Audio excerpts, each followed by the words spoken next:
We got our last speaker of the night, and I hope you guys are filled with anticipation. I know I am. We got this former outside linebacker for the Pittsburgh Steelers. He's more than that, though. He also is a speaker, motivational speaker. I learned this a little bit ago. He's never had a cup of coffee. I know. I was in disbelief that he hadn't had a cup of coffee. He likes chai tea and matcha, so we bonded over that. But more than that, too, he's got some really incredible things he's going to share with you. So please make some noise for Anthony Trucks as he comes out. Hey. Good evening. All right. First off, thank you guys for coming out, because I know you don't have to come out here, but you come to hang with us. Two, I don't talk fast. You're listening slowly. See that? I had to catch up already? Come on, let's go to work. Three, it's late at night. And I know when it's late at night, one thing we do is we kind of get a little bit who's a little bit groggy in here? Hand up. A little bit, right? Wake up. Let's go to work. So my big thing is I come here and I'm not here for me. Right? My whole purpose of coming here is to talk to you. Like, that's how I live my life. Once I walk past those curtains or onto the stage, it's not really about what I'm doing. I realize I'm taking something from your life, and if I'm going to take something, I got to give something back. So as we talk through today, I want you to go internal and try to listen to the stories I share through your perspective.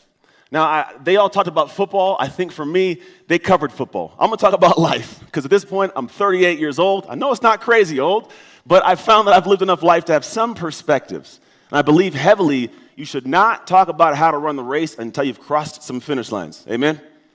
So for me, when I talk through this, realize I've had some craziness, but my whole thing is framing it differently. I love the concept of the life has not happened in a sense of to me, but for me.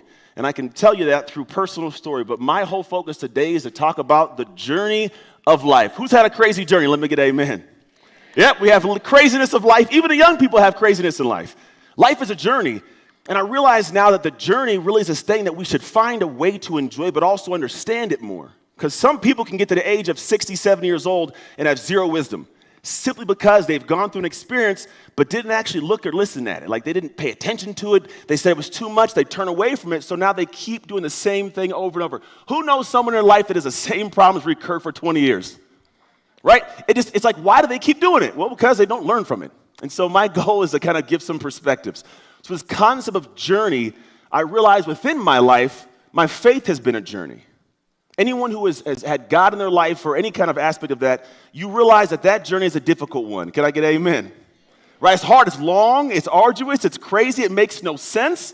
I question things all the time. And so for me, I realize when I come out tonight, I want to have a conversation about the journey. But I want you to know a little bit of mine to understand why it's a big thing for me. So for me, at 3 years old, I was given away into the foster care system. My mom called the social services and said, hey, I need you to take me and my son and my 3 other kids and take them away from me. And so essentially, she shifted us into this whole entire world where we were put in a situation where statistically, any prison in America, 75% of the inmates have spent time in foster care like me. Half our homeless population has spent time in foster care because at 18 years old, if they don't get a check for you, some people just disappear. My little brother, when he turned 18, the family literally moved from Modesto, California to New Mexico and didn't leave the address for him. Shipped off, gone, crazy. And on top of that, less than 1% of us ever graduate from college. So we don't have this whole, great life laid out. So when mom put us into this world, it was really subjecting us to some crazy. Now, this was 1986. There was no social media. There were no telephones. And most of us foster kids, what we do is say, I'm going to tell the social worker a really crazy story so that if I'm bad enough, they'll give me back to my mom and dad. It's a weird logic, but it's the truth. So I'm like just doing these bad things, but here's the crazy part. These families that I was with, they weren't all great families. So one family put me into a chicken coop outside of the backyard area, and I chased a chicken to catch a meal. If I caught a chicken, I got a meal. No chicken, no meal. If I didn't get a meal, I would get out of my bed in the middle of the night, climb up to the counters, go and grab some food. If I got caught, I got beat. If I didn't get caught, I got as much as I could. I hoarded. Go back to the bed, eat it all up. The next morning, they'd find me, they'd beat me. Crazy, that was one family. One family put me in a shopping cart, pushed me down hills towards moving traffic. Never got hit by a car, thank God. Hit a curb, I'd fall to the other side, I'd be writhing in pain. They put me back in the cart, take me to the back of the top of the hill and do it again and again. One family, the last one that was heinous and crazy, they put me down on the curb in front of a house. The neighborhood kids, they all lined up. I was forced to lick the bottom of their shoes until my tongue bled. This is at 6 years old. So for me, I have memories of not mattering in any way to anyone. The mom that's supposed to love me doesn't love me. She's pushed me out to the side. The families that are supposed to take care of me don't take care of me. So I'm kind of thrust in this crazy world of a weird dynamic of my journey already sucks at 6. So then at 6 years old, I get picked up, and they pick you up randomly. They don't tell you when they're coming. They just pick you up. They give you a black trash bag, ship you off. I showed up to my current family with purple corduroys, black boots, and a black halter top. Yeah, it was funny. Like, I look at it now, I got to laugh at it, because that's just crazy. They were playing around with the little guy. But it sucked. Now, I didn't know at the time. For me, that was normal. That was the journey of life. So I go through this whole experience of, like, this is what I'm subjected to. Now, in this family, we're really poor. We had nothing. And on top of that, I'm now the only black person in an all-white family. So I'm in this weird space of I don't even know where I fit and who I am in all of this situation. So I'm going through this whole dynamic of filling life out. For the next 8 years in this family, I'm not allowed to do anything except for go to school because my biological mom has what's called parental rights. She can make choices on my life even though I don't live with her. So couldn't play football, couldn't take trips. They had to sneak me off to go to Disneyland one year.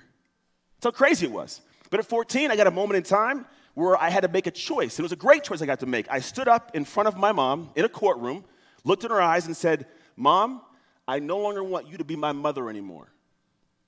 Sever what's called parental rights. I can now be adopted. And in this moment, something changed for me a little bit. I got to go and start for the first time my journey, like actually begin it. I got to go do something I love to do, and it was a great piece, is I got to go and hit people and not get in trouble. And that was a great thing. It was called football. Anybody ever had something, let me ask this question first, you tried to do, but you weren't that great at it? Let me get a hand up. Right?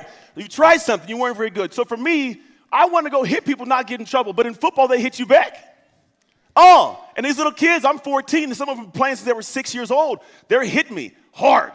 So there's a physical pain that comes with that, but here's the other part of it. There's an emotional pain. The emotional pain of this is very difficult. I don't like this. So what do we typically do? Anyone in here tried something, weren't good at it, but made a really good excuse to walk away from it? Yeah, don't lie. Everybody, you should all raise your hands on that one, for being honest. So I'm in a situation where, like, I don't enjoy this. I'll make a good excuse. Hey, I'm not supposed to do this. I tucked away from this whole situation. I ended up going to high school the next year, trying again, still was trash. I was like, this sucks. So I checked out. At the same time, my adoptive mom got diagnosed with multiple sclerosis. So the family's focused on mom. I'm trying to figure out the football thing. Nothing's going right. I tuck away and I get really, really small. And I had this window of time where I had this one moment. This girl has no idea I'm listening to her, and I don't even know who she is to this day, but we're in a classroom, and she said something that's an amazing gift, has been an amazing gift for my life, and I hope it is for you at some point. She says to the other person, no idea I'm listening, the reason I'm so bad is because I'm in foster care. At face value, it's not much, just like the statement, but here's what it was. I got to hear my excuse for giving up out loud. And it was stupid. It was a real dumb excuse. Who's ever had a dumb excuse in their head that they played out? Let me get a hand up. Yeah. It's a bad excuse. I couldn't go running today because I couldn't find my shoes. Or like, I didn't eat healthy because, man, I didn't know where to find the lettuce wasn't great for me. It was a little bit brown. You know, the banana had a spot. These things that we say to ourselves, we can feel at peace by being small. In this moment, it woke me up. I said, I don't want to be that guy. And I made this weird commitment at 15 years old, looking myself in the mirror, and I said, Anthony, you're going to be great. Now, at 15, I was probably like, Anthony, you're going to be great, man. I promise you're going to be, right? I wish I could go back in time, but it was this choice of like, I'm going to be great at whatever I choose, and so I leaned into it, and the journey actually began. Now, for me, the journey of faith is what I really want to talk about. So at 14, I was in a family where we were Christian on like Easter and Christmas. You know, you go to church and the big thing, and you go home like, we're Christians, but we don't pray over any meal or nothing whatsoever. And I remember I had this moment in time, I got real good at football that off season. Like I went and killed myself. I beat my body up. I came back the next year, my sophomore year, an animal. I had figured out what I needed to do to become this guy that had an internal monster that you couldn't shut down. I worked when no one watched me. No one saw. I had this mentality of, I've done too much work in the dark for you to take what is mine in the light. When that came to me and you, it's mine. It's my football, my tackle, my play. I did it before you even saw. I was doing work to earn this. You can't take it from me. And it turned into something amazing. I got an opportunity to play college football. So I started getting the calls and the letters. All the recruiting takes place for college. And in this window of time, life was spinning up, and there's some crazy things happening. I got arrested for hanging out with the wrong guys, breaking into cars one night. I got a scholarship. I'm sitting in the back of a police car. They pull a letter from my car, slam it on the grate of the back of the police car and say, you can kiss your future goodbye. At that moment, I dang near could have, to be honest. And so I had to figure out how to kind of push past these moments. And I remember I got myself clean in terms of the friendships, got clear, and I started moving towards the right direction. And I got to go on a first trip. It was to school, which is called Wazoo in the Palouse, Washington State. Any Washington State fans in here? The door's out there if you want to go at it. I'm just kidding. Oh, he got caught. He got a Washington football team on. That's okay. I don't feel bad for you. So I'm in a situation where now I go to this college. Now I get up there, and there's a guy that went to my neighboring high school when I was in high school. His name was Chris Hurd. So Chris Hurd, we're walking around, and I believe God came into my life in weird ways. And this is the first thing I want you to think about. When we talk about the journey of faith, faith finds you in the funkiest ways. Here's how it found me. I'm sitting here in this moment. I'm in this room, and I had walked in with my we call it recruiting guide, like they call it your host, and his name was Marty. And I walked with Marty, and Marty takes me to the back of this little house area. In the back of the house is a bunch of girls lined up hanging out. And he walks up and says, Anthony, pick one. Now, I have a girlfriend at home, and I was stuck, and I'm like, that's not who I am. I think because of foster care and that connection, I've never in my life wanted to break out of my relationship here. I'm locked in, and so I'm all unsettled. Now, out of nowhere, out walks Chris Hurd. Now, Chris didn't belong there, by the way. Good Christian guy. He's like, hey, want to go for a walk? I said, yeah, let's go for a walk. So we walk out, we go down the street, we go into the actual stadium for the Washington, Cougars. It's a crappy stadium, by the way. It wasn't that bad at the time, but it was crappy now. I went to Oregon, so I mean, shoot. All right, so we get to this situation where I'm in this top of the whole area overlooking all the snow in the Palouse. Warm snow, they called it. I don't get that either. So I'm in here, and he goes, hey, Ant, man, are you saved?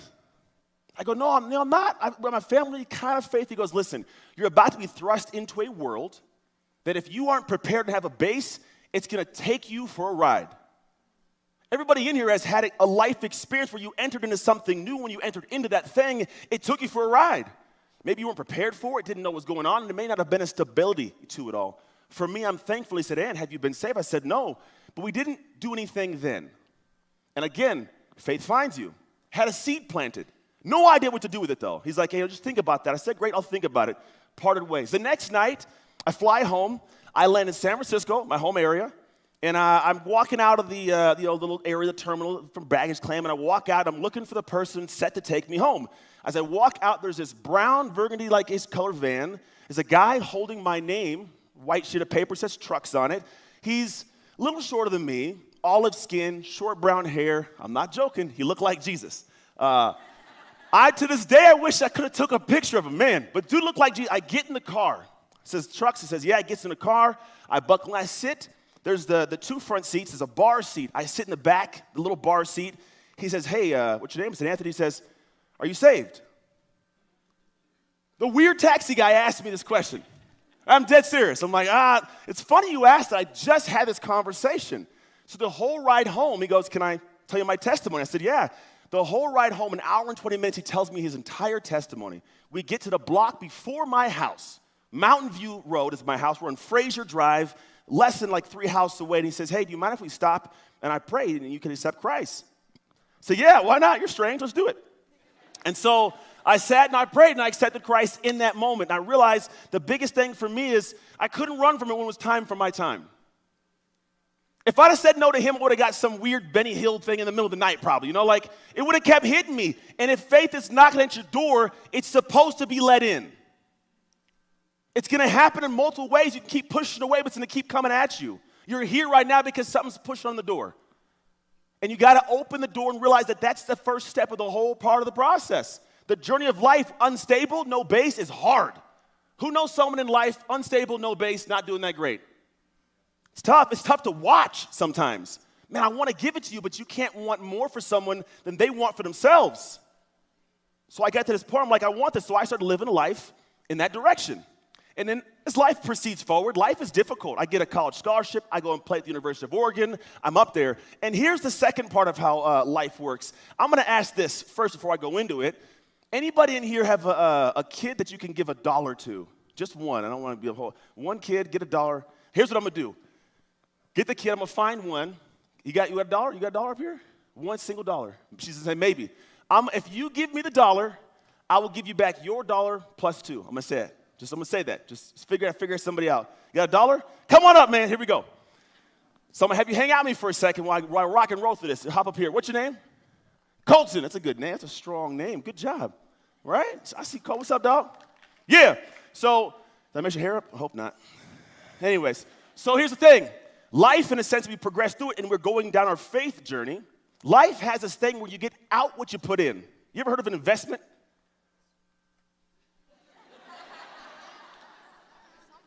Sometimes. Just say no. It's okay to say no in life. Do it like you asked me. Do you know a lot about women? No, not at all. I don't either. No. So investment essentially means if I give to something, I'm going to get a return. And we as humans have what's called investment bias. You came up here to give $1 to get your $1.02 back. Let me get the $1. Cool, go sit down. Oh, you want something? Well, why? Why do you want it? Oh, you invested. Oh, beautiful. Cool. Okay, I got you $2. Don't look at it yet. Hold this. Your $1, $2, right? $1, $2. Hold that. Don't look at it yet. Just stay right here. Hold both. Oh, you want to take more money back? Hold that. Here's the thing I've noticed in life. In life, for me, I went through this journey of I'm going out to college, and I was going the faith journey, and I got to this point where I was tested. My sophomore year, I find my biological father, and it was a weird dynamic of I didn't know he existed, he didn't know I existed. A whole journey of trying to figure out how do I be dialed in, but I also had committed to being a great football player, all these dynamics. And what happened was I realized that it was hard to be a Christian and be dialed in an environment that wasn't really talking about Christianity, talking about being of faith. So I'm in a space where my second year, actually freshman year, I have a son. He's now 17, about to go to college. Super weird, but so amazing and cool. I have his dad who I find, who I'm like, this is a weird situation. And it's all cool in the area to be like, multiple women and hanging out and doing stuff. And I realize faith it's tough. I got to focus on reading my Bible and going to church when no one else supports that. It's an investment, but if I don't invest, I don't get faith in my life. I don't have the great returns. And over journeys of life, of years, I ended up dialing in, being a phenomenal father, met my dad, got to play in the NFL, did some really cool things. I got hurt in my third year, so I retired off of an injury. But I found that my journey of faith has led me to this aspect where now in my life, I get to come and do this for a living, meet cool people, do these different things, and talk to people and share an idea and a journey. But I realized that over the years, when I didn't invest, I didn't get a return. When I did invest and expected a return, open this up real quick. Let me see what you got in your hand. You got one. That's $1. Two. Oh, you got a 5 in there. Go sit down. Good job. What I found is my faith in faith. Give Colton a little round of applause. You got $7, man. Better buy your dad a burrito.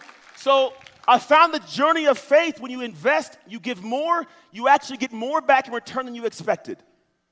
My life is beyond amazing in ways I can't even put into actual words because of the investments I made into my faith. When I've said no, when other people would have said yes, when I did things that I knew were right because they were the right thing to do in the dark so it wouldn't come out to the light and be negative. I have lost money and lost friends over what I knew was in line with my faith, the investment in the right way, but it's returned to me peace. You get peace out of the whole deal. It's not about having the flashy things, the crazy things, because that's amazing. I get that all, but I like to go home, and when it's time to put my head down, I'm out. I don't have weight on my heart because I give up the things that are hard for me to handle. I asked for forgiveness in things I felt I might have messed up on, but my faith investment returns to me an amazing wife and kids in life. What I didn't tell you is I got past college, NFL, came out of the NFL, lost my world. Same as you've heard up here, when the game is over, I don't know who I am without the game. If you were in the military, which a lot of people are, kid goes to college, someone passed away, you lose a job. When you've been doing something for a long time and one day you wake up and you can't do that thing, you can't find who you are. Identity is a huge issue for a lot of people. So I found for me, I had that journey. I get to the point where I've now, after the NFL, I have a business that's tanking. I'm out of shape. I have 2 more kids. One is here. I've lost all sense of being a present father. My business is doing horrible. My marriage falls apart. I lose everything. And I'm sitting at home going, what's going on? And I steered as far away from faith as I could have ever gone in my life. To be honest, I had the multiple partners traveling around, drinking. I would go to work in the morning at a gym and say, get in shape. Go home, 6-pack of Blue Moon. Go back to work, say, what are you doing, get in shape? Incongruent, all of it. And it wasn't until I had a moment look in the mirror and I said, I don't like this guy, that I finally woke up, reinvested in my faith. The more I invested, the more I got to return. I got the sense of self that I'd lost. And we all have to have these moments. When you've lost a lot, you must give a lot more to get what you had back. So I gave it all, and I got back 3 years after divorce. My marriage came back together. I'm remarried to my ex-wife. We have a 5.5-year amazing marriage now. Thank you very much. My son's out here. He comes to hang out with me. I got a son going to college. Here's the crazy thing. I wake up every day, and I walk into all my kids' rooms, and it's amazing that these kids live with me. It's nuts, because when I grew up in foster care, it's not a norm. I don't know that as a reality. I have to live vicariously through my kids' experience that I never had from this side of the coin, and I love it. But here's what I do know. It's all good and well, but you know, life just likes to kick you all the time. Anybody ever had something happen in the middle of a great situation? Just go wrong, right? And I realize this. Who out here has heard of the incline? Hands? Oh, who's ran the incline? Hands?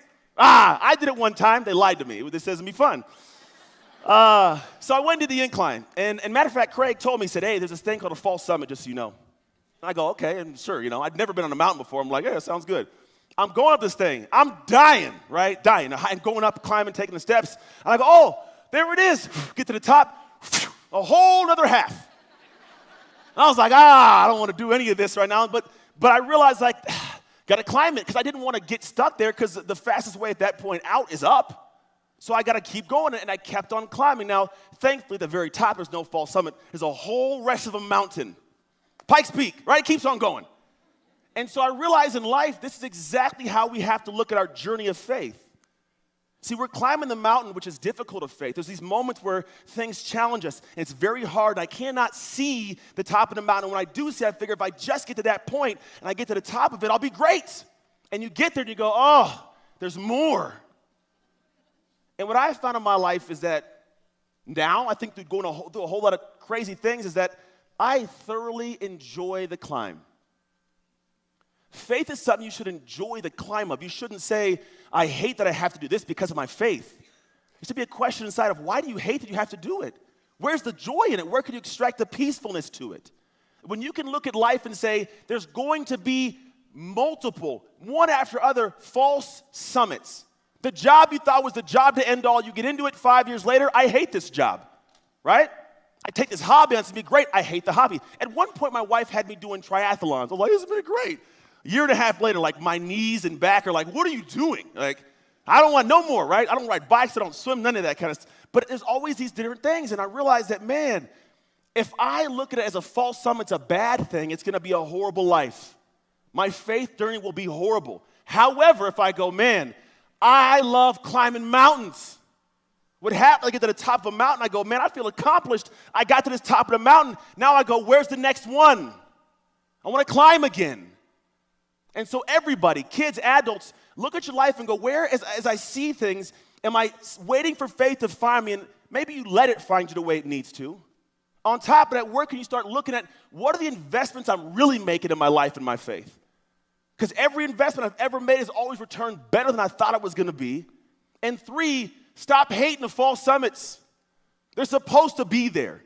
What happens at the top of these areas, the incline has one direction.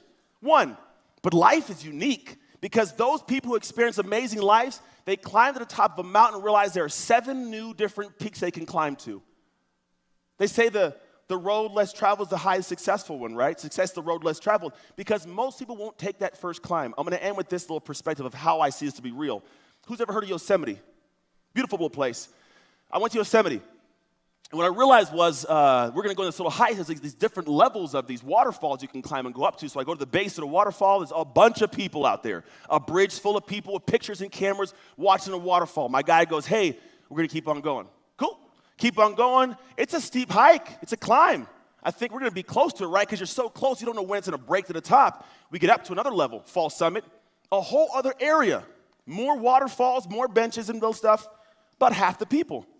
I go, okay, we're going to keep on going. Oh, all right, let's keep going. Keep on going. We go up again. I'm talking steep. Got to hold the rocks. Feet are slipping. Got to block it in. There's spray of water from the waterfalls. I'm like, this is going to be it. Get to the top, false summit, another area. There's probably 10 people up there. Kept climbing. Got to the very, very top. We were by ourselves. See, what happens is most people, they say, I want to see the top, Aunt. I want the dream, but they will stop at every area that feels comfortable. When they get to the false summit, they sit and they stay still. And because of that, they miss out on what we get to see. I wish I could show a slide. When we got to the top of the mountain, I could see for miles. The view you get to have at the top, you can't even explain to the people down below because they're happy with this. They miss out on it. Life is the exact same way. The mountains you're climbing, you're going to get to see views other people will not imagine. They won't understand, but not if you stop at a false summit and get mad and go back down. So I appreciate you guys letting me hang with you tonight, and I hope that in some way served your soul. Thank you, Anthony. Thank you so much. Incredible sharing your story. Welcome, man.